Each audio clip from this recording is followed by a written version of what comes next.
Nightwing number 33. Tim Seeley writing and art by Javier Fernandez. So, this is the penultimate chapter to this arc. And the run. And the run. I think it's the run. I don't know. Does he have an epilogue issue, maybe? I don't think so. I don't think he does. Okay.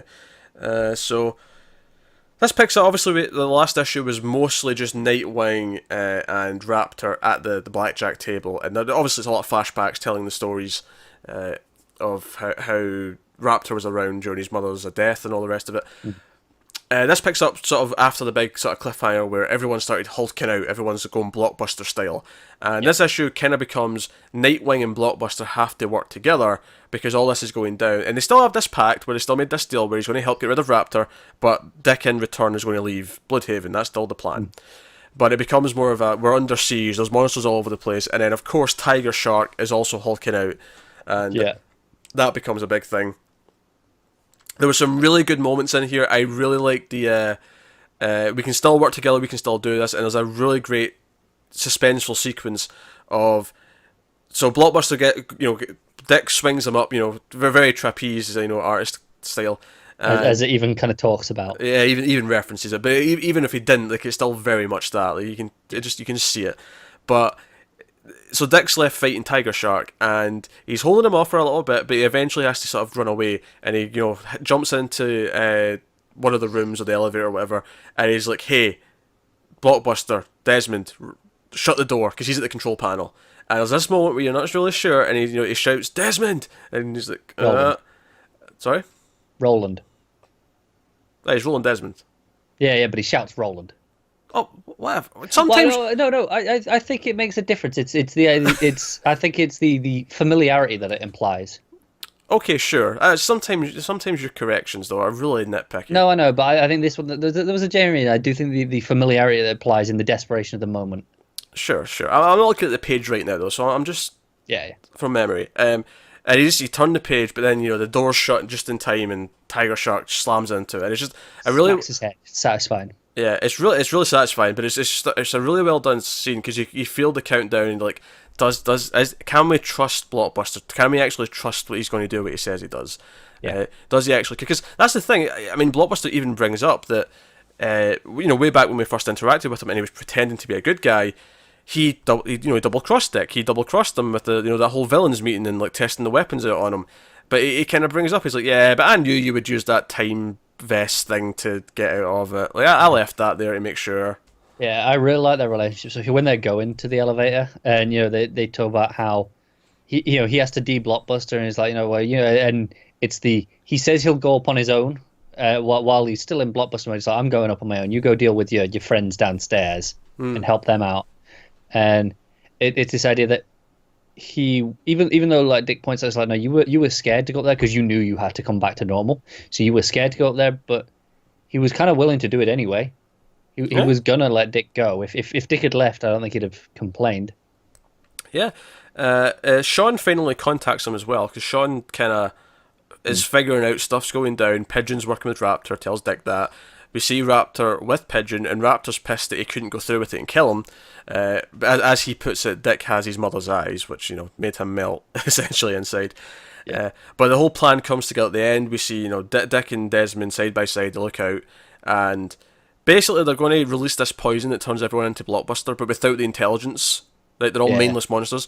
They're going to release it because Dick even cracks some jokes. He's like, "Oh, is it in the reservoir? A big hot balloon?" All these like tropes. Classic Gotham. Yeah, classic Gotham silly ways for the Joker to like poison everyone. Yes.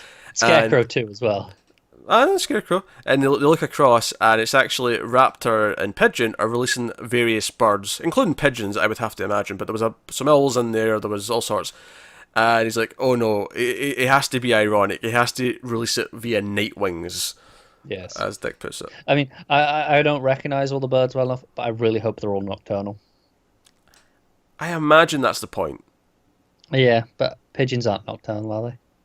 I don't care. I went on about the art a little bit. I really like, back at the start of the book, there's a really nice, when they're standing, they're surrounded by all the monsters, there's this kind of jaggy, almost like a mouth itself, but then inside this little sort of gap... Yeah, it's all the teeth clenched. Yeah, it's just all the monster teeth all clenched looking at them. It's this dark red.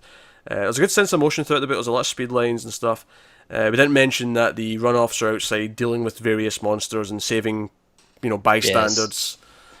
Because they're all some of the monsters have like fled out onto the docks and they're harassing So people. they're being the heroes. Yeah, so they're getting some payoff, which is nice because it means that everything that's been introduced in the run, it would not. I'm positive that Svoboda will show up next issue and help out in a big way. Yeah, she has to. One would imagine. So, how do you think they're going to resolve this? Dick has to leave Bloodhaven. Do you think? Well, he could leave, but I don't think he does. Though I'm pretty sure the arc after this, the first I thought arc, he was still in Bloodhaven Yeah. as well. I think whatever goes down, do you think Desmond will begrudgingly allow him? Yeah, to stay? he'll make the choice to say you don't have to leave because you helped me fix this. Yeah, because part of this here is he talks about how you try and change Bloodhaven. You don't really know it. You don't really want to know it, but maybe this real saving of it and trying to make it better. He'll go, okay, maybe we can make this place better together. Yeah, I can see that. Obviously, Roland could just die as well. I mean, that's an option. I think that's less interesting, though. Oh, it is less interesting. It's definitely the easier option. It is, yeah. Definitely easier option. No, I'm just skimming through. I think just you mentioned the art. I think for the most part it is excellent.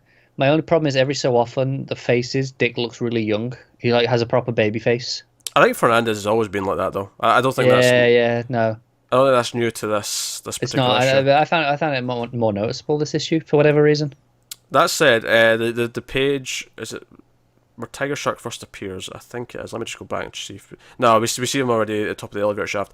But when we come back from the pigeon raptor scene, and Tiger Shark's he's kind of in the wall. Yeah, he's coming down through the top of the elevator. He's come through the hole, and there's this bright light shining down. That looks phenomenal. That is like a proper monster movie. Do you know what? He kind of looks very Killer Croc-esque in that light.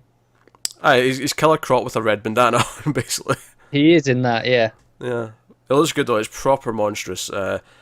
I love when they play with highlights and shadows like that, like where it's proper blown out. Yeah, it's nice because you can go to the extremes really easily when it's just drawn, and you can make it look good, and it mostly always does look good because they don't do it enough, so the effect of it kind of stands out. Yeah, no, the whole sequence. We mentioned obviously he runs from Tiger Shark and goes into the into the elevator or whatever. But the whole thing plays out as a monster running from a monster, but they're on nothing but cables and a very large shaft, which plays to Dick's strength, given his background in the circus. So it's just a very interesting new challenge for him. Where he's used to being up there on the cables and dangling around and jumping between them. But he's got this hulking monster who's also doing the same thing right behind him. It gives it this kind of almost. It's very King Kong swinging on the vines. It's no pun intended here. King Kong's a bit big to swing in the vines. No, I'm talking giant vines. All right, giant vines. All right, but no, it is very shark-like. I'm not even using that intentionally because of his name. It's just the way he's kind of hunting him when he's trying to. He's got the scent of blood and he's going for it. Yeah, and he literally bites his ankle actually at one point. So it's really good. A lot of motion lines, all that kind of thing. Very well done sequence. Really is. So it's all good stuff. Big cliffhanger. So go into the last issue of the arc, and we have a bunch of actual birds to deal with. Yeah, it's different. I'll give them that. We're just going to shoot birds next issue? That seems weird. But I mean, do they just pull we'll send out some pulse that knocks birds out? I'm like, well, is that a bit just cheap? Is there? I mean, if there's a way to send them out to a location, there must be a way to draw them back in. I mean, that's true. But are they necessarily sending them out to a location, or are they just go? No, yeah. I don't know, but we'll have to see. We'll have to see how they handle it next issue. Yeah, I'm looking forward to it though. It's been a really great run.